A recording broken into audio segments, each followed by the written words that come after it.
Death, taxes, and the Pittsburgh Steelers involved in drama.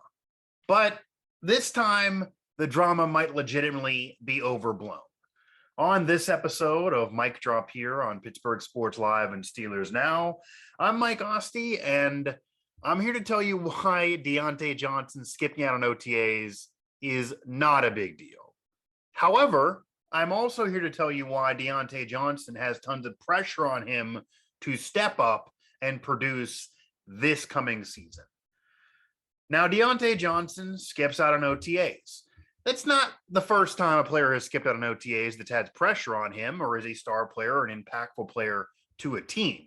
And every player was interviewed, was asked about this. And of course, they're going to say it's no big deal. It seemingly was no big deal to them, although they're not going to throw him under the bus. So maybe you're not getting their truth. You're going to take that with a grain of salt all the time when you hear a player talk about a teammate.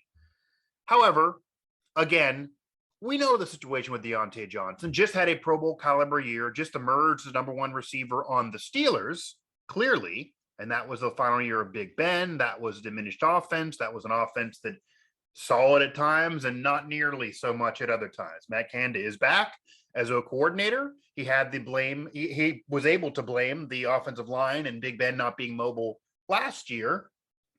And those excuses actually were valid, and that's why he's back.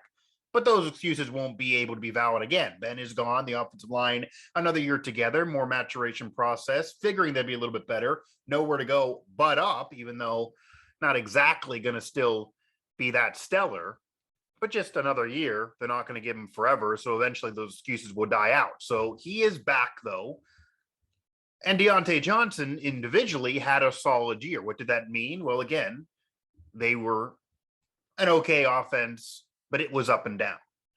And the issue also with Diontae individually was he had a Pro Bowl caliber year, but then the drops returned at the end of the season. So they weren't there at the beginning of the year, and he worked on those last year in training camp. I was there, and he was doing push-ups immediately upon dropping a pass at Heinz Field when training camp was still there. And it's going to be back at Latrobe coming up here this summer. So that's kind of cool, and he'll be able to experience it there as a top flight talent on the Steelers. Obviously, it hasn't been back there since COVID, but maybe he'll bring that same intensity to Latrobe.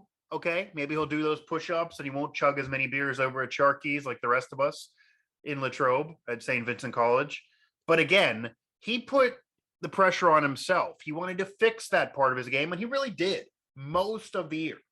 But then the drops returned again at the end of the season, so it annoyed some people. And now the question remains, is he number one on the Steelers, or is he a number one receiver in the NFL? Because maybe he wants to get paid like a number one receiver in the NFL. And obviously the Steelers are going to be cautious to pay tons of money to a receiver. Didn't end up happening with Juju. He's now gone. Injuries and diminished return and diminished production after AB, and clearly kind of showing himself as more of a number two, more of a slot guy than what he maybe thought he was as a number one after AB or as an outside receiver. So he's now in Kansas City. Big money did not follow him, certainly not from the Steelers. Obviously, tons of money went to Antonio Brown, who at the time was the best receiver in football. And then obviously tons of drama followed. And he's a Hall of Fame receiver, but it's been drama, and it's been winning a ring with the Buccaneers and Brady, not with the Steelers. And I'm sure they wish they got that money back. So they're going to be hesitant. Chase Claypool obviously stepped up right away and then had a little bit of a sophomore slump, maybe some nerves there whenever that time would come. But Diontae Johnson had the separation. He had the ability. He had all the makings of a number one even before he emerged as that last year. And the numbers then followed, and he truly became that one. But is he worth the money? So the issue is skipping OTAs, no big deal. If it's not mandatory, if it's not skipping out on, say, a practice for a game, or obviously literally a game, or obviously training camp, or when things get mandatory, it's nothing to really make as big of a deal as people are making this out to be. And some are calming this down with me, so I hear you. And if it's legit drama, I'm all about it. I'm able to cover it. I'm going to keep it real, and I'm going to be honest with you. And I've been that way my whole career.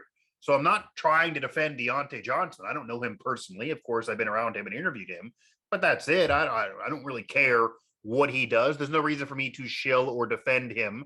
My press pass isn't going anywhere, whether I do this or not. But again, I do feel like it's been overblown. It does not mean that all of a sudden he hates Pittsburgh. Oh, it does not mean there's dissension, etc. But the issue is there is pressure on him.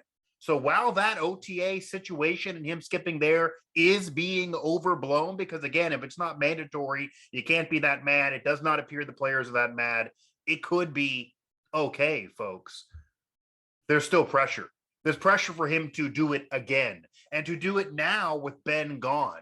And whether it's Mitch Trubisky starting the season as the number one, like I think he will be, being that solid bridge and being a veteran who I think will win the battle in camp, or if Kenny Pickett, NFL ready, first round pick, comes out there and does it and shows his stuff, and certainly can't count him out in terms of winning battles over the years and being counted out and being doubted and then becoming a legendary player at Pitt and arguably the greatest quarterback ever to play there if you look at the career numbers just in college, certainly him and Dan Marino overall. And obviously showed why the NFL should look at him and why he is an NFL caliber quarterback as being the only quarterback taken in the first round of the NFL draft. And that's why the Steelers could go grab him. So it won't be easy. And Mason, of course, is there to be fair to him. But regardless of who's the quarterback, and certainly if it's Mitch or Kenny Pickett, because those are two new faces and two new guys that obviously Diontae Johnson hasn't experienced yet, there's pressure. Not only is there pressure because of the contract, which I've talked about here, obviously that makes sense. There's pressure because he wants more money. He also wants to prove, which in turn works with this money, that he is a number one receiver in the NFL, not just on the Steelers. But there's also pressure because him being a number one receiver on the Steelers, let alone the NFL, not even locked in. The Steelers drafted two receivers in this past NFL draft, okay? Both of them in those first few rounds after taking Kenny Pickett at 20 in the first round. George Pickens is a guy that if you look at what he did in college, you look at the big games he was in, his production there and what he showed there as a talent, yes, maybe a bit of a head case as well. Maybe there's some receiver diva in him as well. And that might be in all great receivers. It kind of maybe comes with the position in terms of relying on somebody else to help you so much. I get the frustration there. But George Pickens could be a stud. So there's pressure on Chase Claypool too. There's pressure in this whole receiver course, but mainly on Diontae, because Diontae became the one. Maybe when he wasn't even thought to be the one by some before last season, some thought Chase could emerge and be that guy. It was Diontae Johnson. But for him to want legit money and be a one overall in the NFL, and to get the money that he's clearly looking for, and maybe if he's mad and that's why he's skipping OTAs. But again, I do feel the whole missing OTAs is overblown for him. No reason to yet freak out here. It's not like he's not going to play this coming season. It's not like you're going to remember this months from now. It's not like once he plays and if he plays well to enter next season that anyone's going to worry about this. It's all about how he plays. It's all about not having the drops. It's all about repeating what he did last season overall in yards, production, yards after the catch, etc., and touchdowns. With whoever's the QB, because that will be a new guy. That guy will be more mobile than Ben was, whether it be Mitch or whether it be Kenny Pickett, which will help the O-line, which will help the receivers get more separation. So figure making it easier even on Diontae Johnson, again, to show what he can be as a one on the Steelers or beyond. So there's pressure to produce. There's not pressure to be in OTAs. So again, skipping OTAs, not much to me, but there's still pressure on him. So people saying there's pressure, that's true.